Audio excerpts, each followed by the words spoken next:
Hello, everyone. First Alert Storm Team meteorologist Joseph Williams with your VNN evening forecast. For your Valley News Now evening forecast. And you can see gray start to the weekend in some spots. Looking at our Red River Fairgrounds weather cam, you can see some scattered clouds pushing through the area, but otherwise dry conditions with a standard breeze pushing on through. Temperatures currently in the upper 30s to low 40s across the region, so a little chilly this evening, but that's to be expected for this time of year as we transition into the month of November.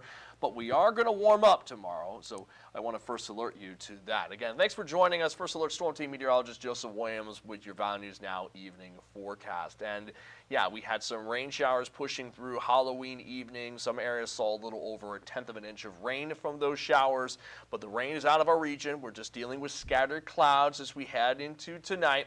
We may see a couple of straggling showers heading into your early Sunday morning commute. And I'll go over that in a second, but more importantly, I want to first alert you to a warm up that's expected for your Sunday afternoon commute. So let's get right down to the forecast and show you why I'm anticipating this. So here's a look at our next weather maker right here. Basically, we have high pressure that's bringing some dry, stable air into the central plains, and some of that dry air is trying to infiltrate our region, which is why we're getting a brief break from the rain as we head into tonight. However, we do have this low pressure system out in southern Alberta that's making its way towards the east, and this low pressure system will produce some strong wind gusts, first from the south, then from the northwest as we head into Sunday morning and afternoon. So we're looking at some strong winds from this low pressure system right here. And on top of that, this low pressure system does have some moisture attached to it. So we will see a couple of isolated showers heading into Sunday. And here's what that looks like on our first alert forecast right here. Our first alert forecast shows that starting the clock at 7 p.m., we are looking at some rain. We are looking at some excuse me about that. I was just checking to make sure that you guys can hear me. Anyways, looking at our first alert forecast, we'll deal with some scattered clouds in our region at first. But by midnight, that's when we'll see some moisture attached to that low pressure system pushing through our region. So we may see some isolated rain showers out of the international border heading into the overnight hours. So if you're, say, in Langdon or Roseau, you may see some sprinkles come down on your car. Don't be surprised if you see some raindrops out of the international border. Most areas, though, will stay cloudy but dry as we head into the overnight hours. And by early Sunday morning, most of that moisture is out of our region, leaving behind some scattered clouds and some strong southwesterly winds. As we head into early Sunday afternoon and that frontal boundary pushes into our region, there is a small chance of seeing some more isolated showers on Sunday afternoon, which means, again, a couple areas may see some sprinkles. I think for the most part, though, we're just looking at scattered clouds for Sunday morning and Sunday afternoon. Most areas will stay dry and rain-free. It's just that isolated shower chance. But again, one of the main stories is that warm-up expected for Sunday, and I'll go over Sunday's warm-up in just a second, but also I want to first alert you to the fact that we're expecting some strong northwesterly winds on Sunday afternoon too, but by Sunday evening the winds do die down, and then Sunday night we're looking at mostly clear, cloud-free skies. I'm going to talk about the winds for a bit, and here's what I mean by that. Again, as that low pressure system pushes through our region, we'll see winds coming in from the south at first, then shifting into a northwesterly direction. Here's what that looks like on a wind gust planner here. As we head into Sunday morning, we're looking at wind gusts at or above 30 miles per hour across much of our region, with those strongest wind gusts mainly concentrated in northwest Minnesota and the Red River Valley at first. Then we'll see more strong winds pushing through the northern valley during the afternoon hours. So by around 8 o'clock, we're looking at a wind gust up to 38 miles per hour in Thief River Falls, 40 miles per hour in Roseau versus 29 miles per hour in Detroit Lakes. So the further east you go for Sunday morning, the stronger the winds will end up being. Then as we head into the afternoon hours, again, we'll see that wind shift to coming in from the northwest, and wind gusts at that point in time will still be in the 25 to 35 mile per hour range, especially out in northeast North Dakota and northwest Minnesota. So to recap, northwest Minnesota will be windy throughout much of Sunday morning and afternoon. Northeast North Dakota will mainly see wind gusts through Sunday afternoon. Then as we head into Sunday evening and overnight, the winds end up dying down. In Fargo, for example, we'll see wind gusts staying within the 25 to 30 plus mile per hour range. So Fargo will be a bit windy. Now, I bring up the winds because it'll make temperatures feel slightly cooler, but just as importantly, it could impact any plans you have for Sunday afternoon and evening. Just something to keep in mind regarding those winds. On the bright side, though, aside from those isolated shower chances, I'm thinking most of Sunday is going to be partly sunny and dry, just a little windy. And then Monday and Tuesday and Wednesday will also be mostly sunny and dry. No precipitation expected between Monday and Wednesday.